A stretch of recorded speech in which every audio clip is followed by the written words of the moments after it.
Hey everybody, welcome back to the Sternberg Museum of Natural History. I'm Reese Barrick, the director of the museum, and I'm here to sort of continue our fun trends of Facebook Live, uh, checking out different parts of the museum and talking about different fun topics, or at least topics that I think are fun.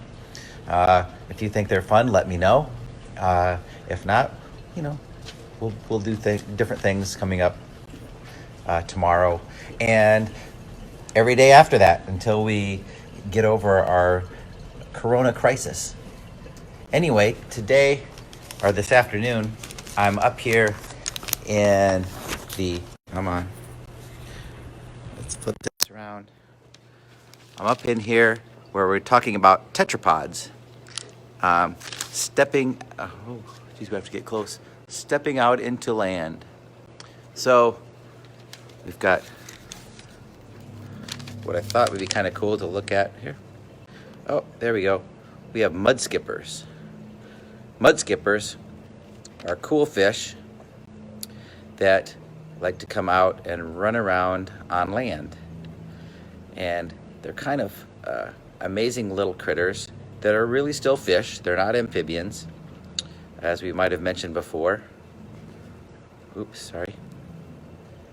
Not great as good as Rachel on the camera work. And I'm zoomed in because we had a big one out here, but he decided to jump back and hide under the rocks. Anyway, what I wanted to talk about a little bit.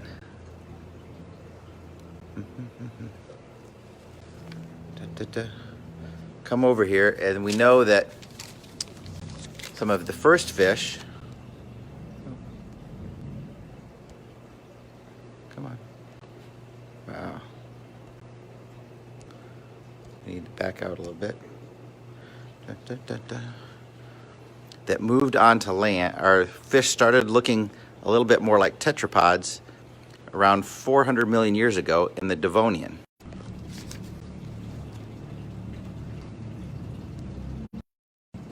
So we've got some cool fish here.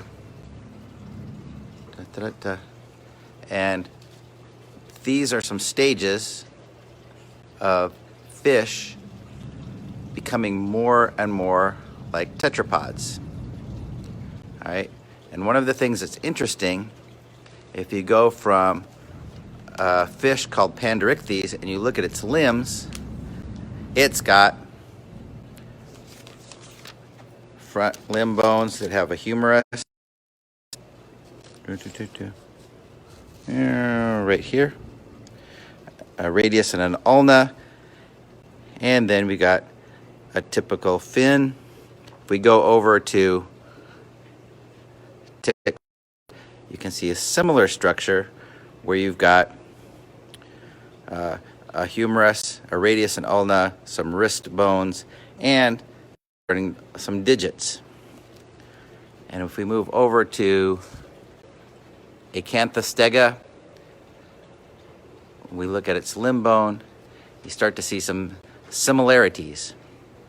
All right, so you have some thick bones, but the weird thing here is instead of 5 digits, 1, 2, 3, 4, 5, 6, 7, 8 digits or fingers, which are all these little bones right here.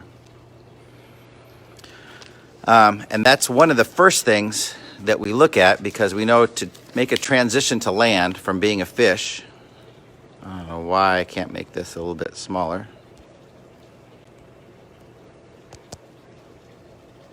Oh, there we go. Is that you have to have the ability to hold yourself up when you have to deal with gravity. Fish living in the water don't have to deal with gravity very much. And once you try to move onto land, you have to be able to structurally hold yourself up. So these are one of the first things that paleontologists can look at in fossils, is look at the limb bones and see if they're becoming structurally sound enough to be able to hold an animal against gravity. Another thing, besides just the limbs, there needs to be a sacrum or hip bone area, which is, and you can see that they're using their fins to basically hold their body up off the ground. Well, these guys were actually in some experiments where they put them in shallower and shallower water, hold themselves up off the ground even though they were in water. It was just became very shallow. And you could actually see some structural changes to the limbs. So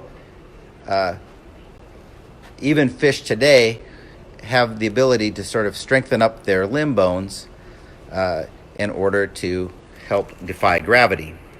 But one of the things that's interesting is all of these fish from Acanthostega, which is really a tetrapod, it's got 4 limbs, but probably still just lived in the water. And so why would you have tetrapods? Why would you get 4 limbs if you're still living in the water? Well, one of the things is if you live in very shallow water, again, kind of like this bichir down here, is you could be crawling around and you're going to have more gravity because you're not going to be in very deep water.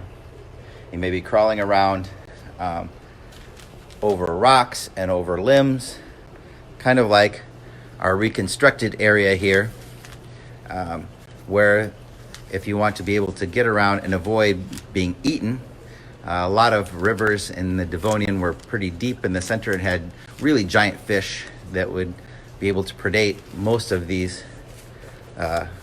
fish that, like Acanthostega, Tiktaalik. So there was some pressure to be in the shallower water and need to defy gravity. But there's other things that fish needed to deal with in order to be able to become tetrapods first while still living in the water. But to actually make it onto land, you have a bunch of other things that need to be dealt with, such as being able to separate the movement of the neck and head, so the head would be able to swivel around and have some independent movement of the rest of the vertebral column. Another obvious one is breathing, because most fish breathe in gills, and gills, we're going to go take a little tour around here, deal with all of the respiration, and you can't use them when you're on land.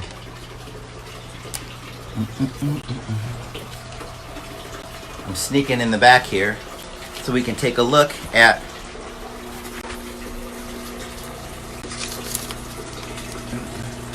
this cute little guy, who is an axolotl.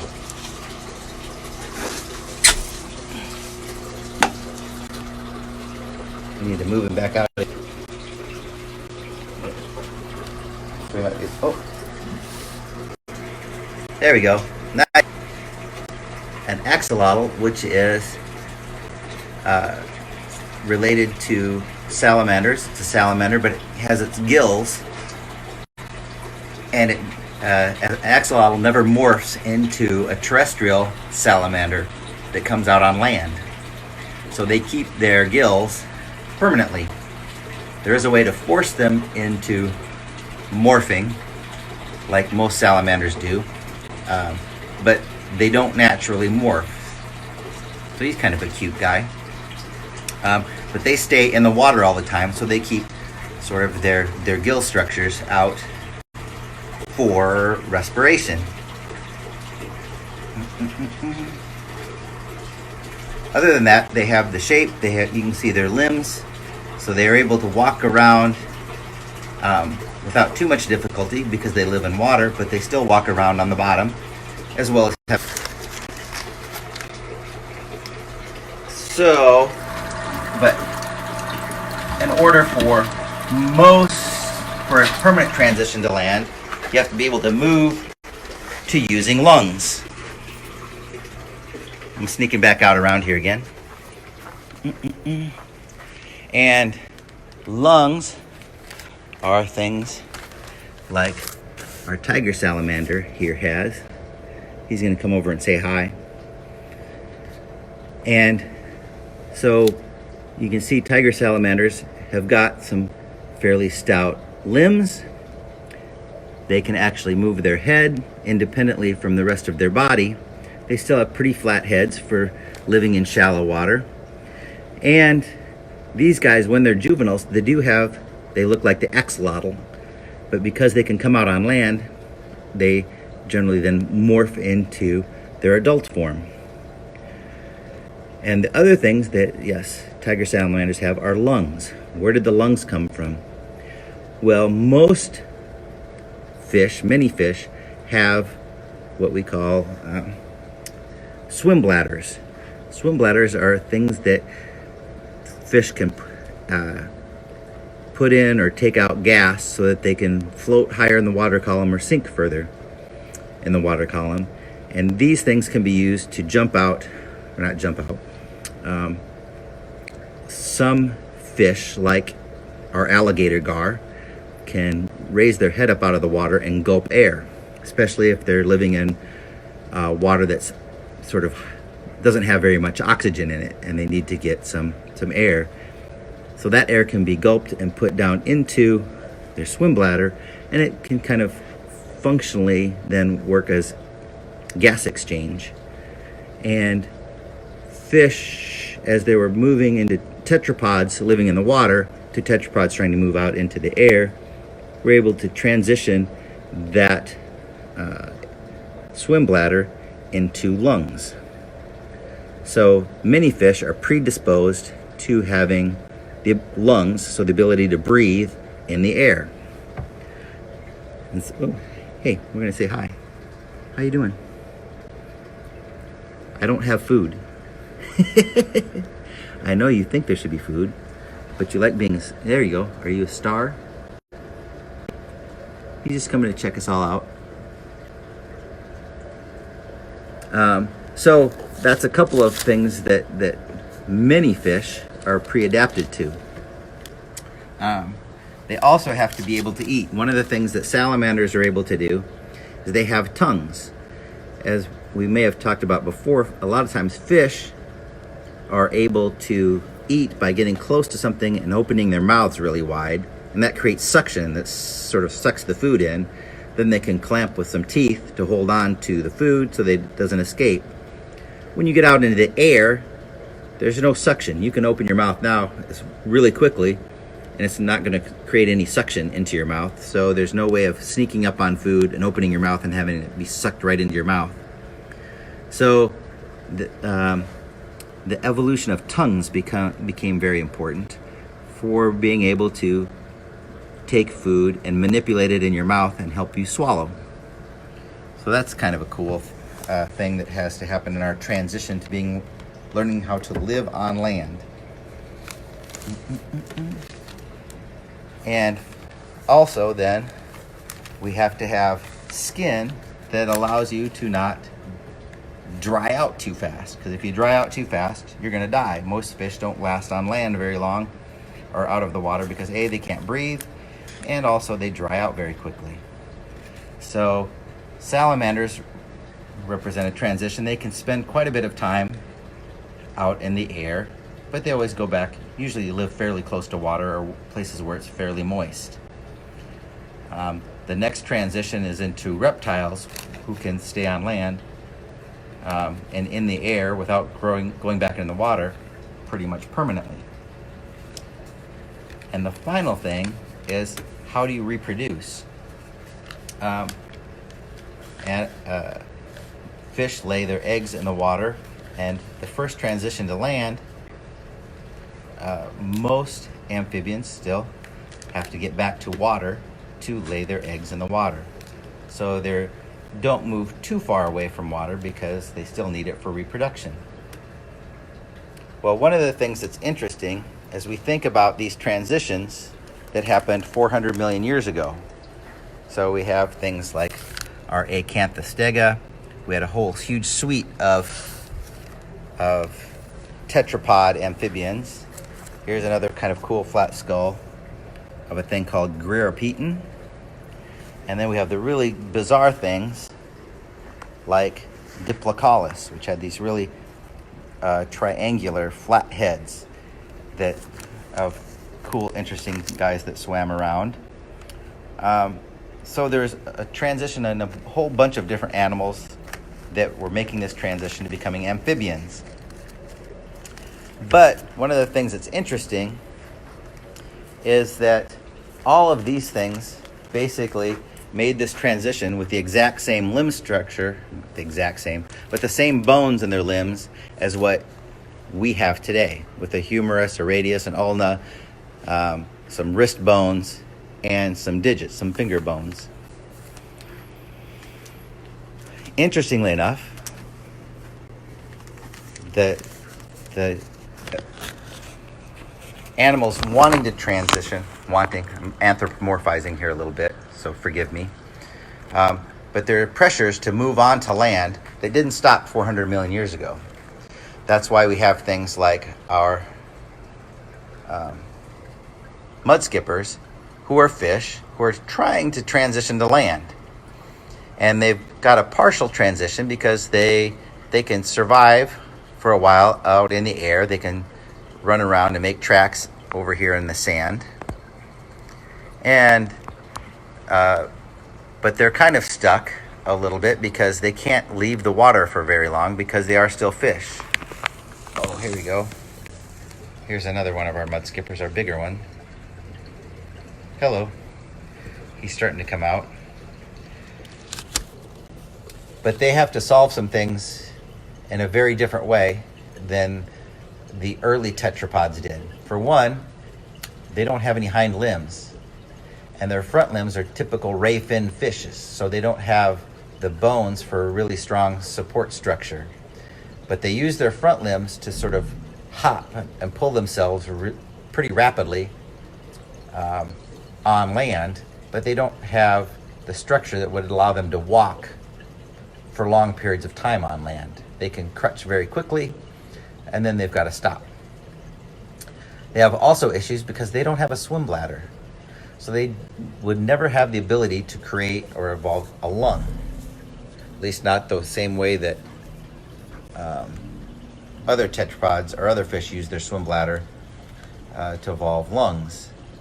So these guys actually grab water bubble. They keep some water in their mouth when they come out onto land. And that water basically keeps their gills aerated for short periods of time so that they can hang out on land for a while.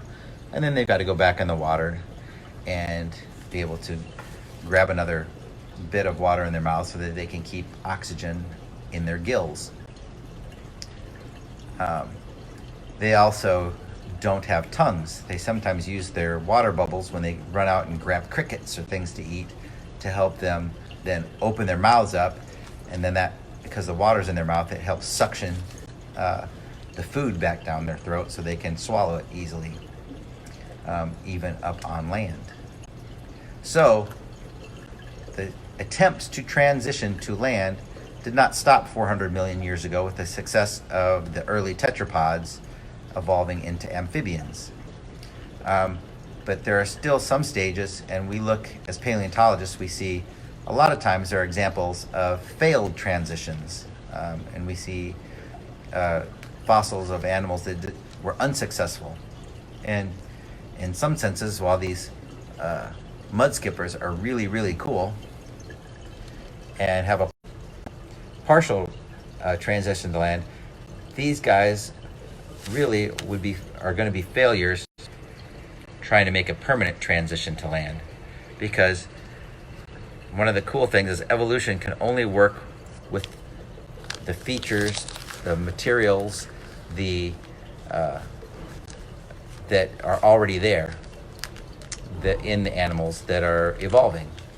So that makes it a little tougher for mud skippers, as cool as they are, to be permanent transition to land, but they are very successful in living on the water's edge in areas, and they actually come out on land and dig in.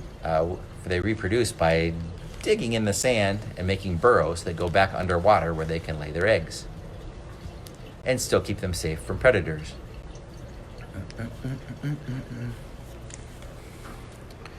And then moving finally to get all the way onto land, we need to have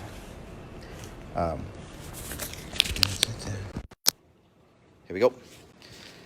Animals have to take it a step further with being able to stay away from land longer, further transitions to their skin and to their structure of their limbs, like this Semoria, where they have very sturdy limbs. And also then they have to change their reproduction style from jelly-like eggs to eggs that have a shell, which we call amniotic eggs. And once they can do that, they can lay their eggs on land and they don't have to get back to the water for even reproduction. And that's the final transition of animals moving from water to land. So anyway, I just thought it was kind of a cool chance to come back and check out our mudskippers and our axolotl and our salamanders, because they do kind of represent animals that are in these different transitions from aquatic environments to terrestrial environments, and sort of show how things have modern examples of evolutionary transitions that happened 400 million years ago. Anyway, I think that's probably about it for this afternoon, and we will see you tomorrow morning. I wanted to let you know that I talked about Prairie Ocean t-shirts being online. I believe they are now online. Brad got them up on the gift shop, which you can find on the website. So they should be up now. He will, if not, they'll be up tomorrow. Run down and check on the pricing in the gift shop and let him know so he can get everything online. So at the very latest, you can check in tomorrow to get a t-shirt, which will be a lot of fun. So again, give us some likes, give us some shares. We'll see you tomorrow morning, and then tomorrow afternoon, Ian will be back. All right, have a great day, guys.